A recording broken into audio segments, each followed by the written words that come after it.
இந்த உலகத்துக்கே ஞானத்தை கொடுத்து இந்தியாவிலிருந்து போன புத்தர், அவருக்கு ஒரிஜினல் பேரு சித்தார்த்தன்.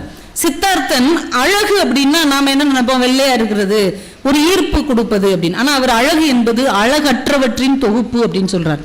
அவர் சித்தார்த்தனா இருக்கும்போது அவருடைய அத்தை பையன் தேவதத்தன் அவனுக்கு பேர், ஒரு அன்னப்பறவையை அம்பால வீழ்த்திடுறான். அது உயிருக்கு துடிச்சுக்கிட்டு இருக்கு. புத்தர் அதை எடுத்து கட்டு போட்டு காயத்தை சரி பண்ணி கையில வச்சிருக்கிறார்.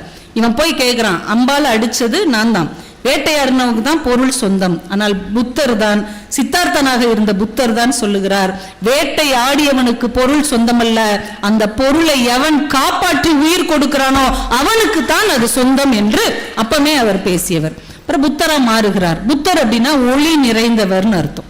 ஒளி நிறைந்தவர், தீபத்தை போன்றவர் அர்த்தம். அவர் தன்னுடைய கடைசி காலத்தில் மரணப்படுக்கையில் இருக்கிறார். அவரை சுத்தி அவருடைய சீடர்கள் இருக்கிறாங்க. அவர் கூடவே இருந்த ஆனந்தன் அப்படி கண்ணு கலங்கி அவரை பிடிச்சுக்கிட்டே அழுகிறார்.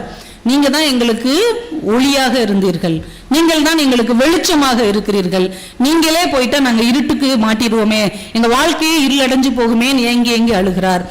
புத்தர் கடைசியாக சொன்ன உபதேசம் அப்போ தீபோ பவ, உனக்கு நீயே விளக்காக மாறு என்று புத்தர் தன்னுடைய கடைசி உபதேசமாக சொன்னார். என்றால் நம்ம வாழ்க்கையில இன்னொருவர் வெளிச்சம் தருவார், இன்னொருவர் சுடரேற்றி வைப்பார் என்று காத்திருப்பதை விட நம் அக இருளை அகற்றுவதற்கு ஒரு சின்ன மெழுகுவர்த்தியை ஏற்றி வைப்பதுதான் நம் வாழ்க்கை வெளிச்சமாக மாறுவதற்கு அடித்தளமாக இருக்கும் என்று புத்தர் தன்னுடைய கடைசி காலத்திலும் சொல்லியிருக்கிறார்.